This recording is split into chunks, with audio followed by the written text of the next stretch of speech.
Hi, thanks for joining us this morning.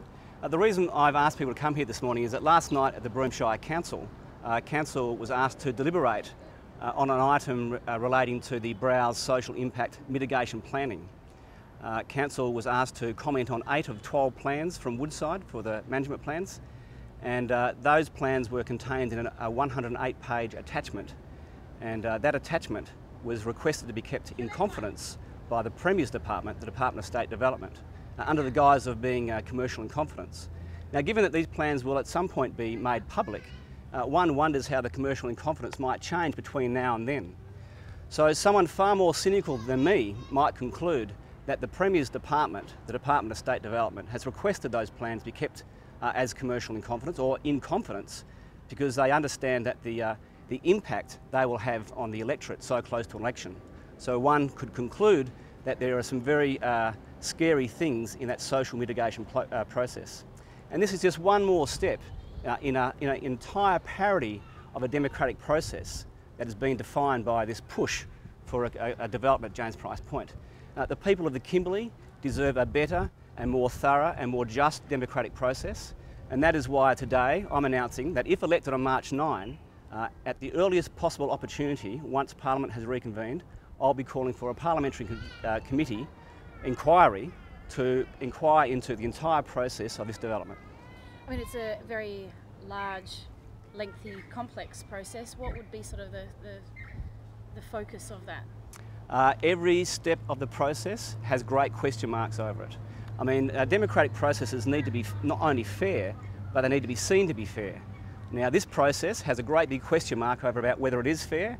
It has an epic failure over its demonstration of whether it's seen to be fair or not. So every step, so we have the 4 members of the EPA being disqualified, but potentially having an impact on the outcome. We have significant environmental issues being ignored by the environmental process. More recently, we have the government-appointed chair of the Kimberley Joint Development Assessment Panel being the founding director of a company with a direct influence in planning issues. So every single aspect of this process we want open for a parliamentary inquiry. Just going back specifically to these documents that you raised at the Shire meeting last night, the explanation given is at this stage they are only draft documents. What good is it to have draft documents circulating at this early stage of the process? What's your response to that? Well, the point I'm trying to make, Erin, is that those documents have been kept in confidence under some guise of commercial in confidence, but they relate to people. They relate to the people of this community and how that development is going to impact on our lives forever. So we don't want to be treated as a commodity. We're not the Broome commodity, we're the Broome community.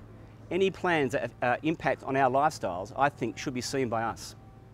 Why are these documents so important? What type of impacts would they be covering, do you expect? Well, nobody knows because they seem to be a state secret. We don't believe things that impact on our community should be a state secret. We believe that this should be a fair and open process, and the people of our community want to see what's about to befall them. You mentioned also there the role of Paul Kotsoglis in this process, his dual roles over some period of time last year.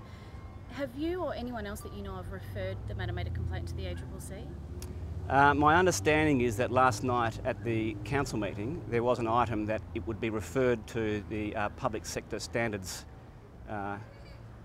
process. So that's where I think things are up to.